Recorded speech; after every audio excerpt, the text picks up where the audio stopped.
ఆలోచన చేయమని అడుగుతా ఉన్నా. మరి గతంలో చంద్రబాబు నాయుడు గారి హయాంలో ఎందుకు ఇదే కార్యక్రమం చేయలేకపోయాడు?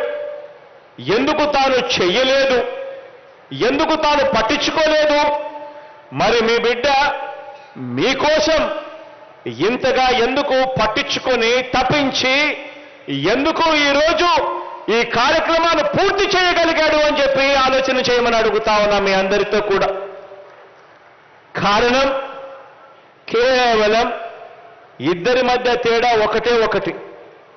కేవలం తేడా మీ బిడ్డకు మీ పట్ల మనసుంది.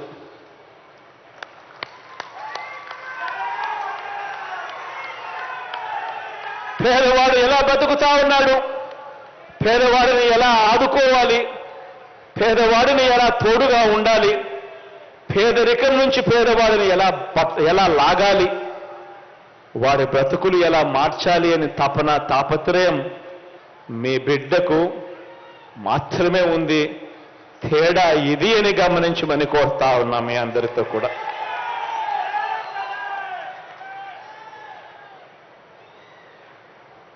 ఈ చంద్రబాబు నాయుడు గారికి పేదల ప్రాణాలంటే ఈ పెద్ద మనిషికి లెక్కే లేదు.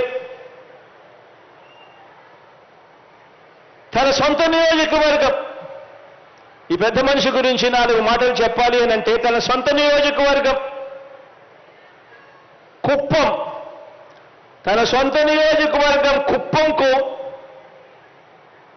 గతంలో ఎప్పుడూ కూడా నీరిచ్చిన చరిత్రే ఈ పెద్ద మనిషి చంద్రబాబు నాయుడు గారికి లేదు.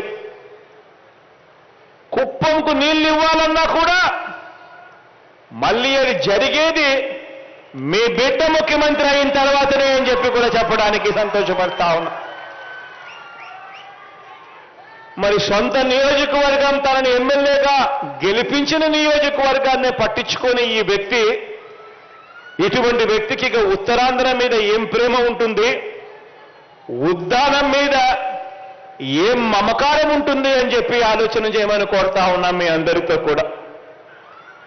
ఇలా ఏ ఒక్కరి మీద కూడా మానవత్వం కానీ మమకారం కానీ చూపించని ఈ చంద్రబాబు 45 సంవత్సరాలు తన రాజకీయ జీవితం తర్వాత కూడా 3 సార్లు తాను ముఖ్యమంత్రిగా పరిపాలన చేసిన తర్వాత కూడా తన వల్ల ఈ మంచి జరిగింది ప్రజలకు అని చెప్పి చెప్పుకునేదానికి కనీసం ఒక్క మంచి పని లేదు. తన హయాంలో ఈ మంచి స్కీమ్ చేశాను, ఈ మంచి స్కీమ్ తీసుకురావడం వల్ల ప్రజలకు మంచి జరిగింది అని చెప్పుకునేదానికి కనీసం ఒక్క స్కీమ్ కూడా చెప్పుకునే పరిస్థితిలో లేడు.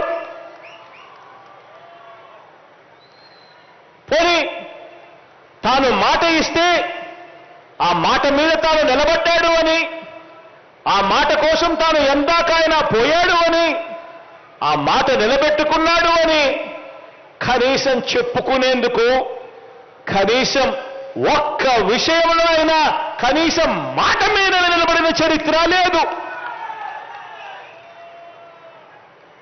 ఇలాంటి ఆయన ఇక ఎన్నికలు వచ్చేసరికి ఆయన దేని మీద ఆధారపడతాడో తెలుసా? ఎన్నికలు వచ్చేసరికి తాను ఆధారపడేది పొత్తుల మీద, ఎత్తుల మీద, జిత్తుల మీద, కుయుక్తుల మీద తాను ఆధారపడతాడు.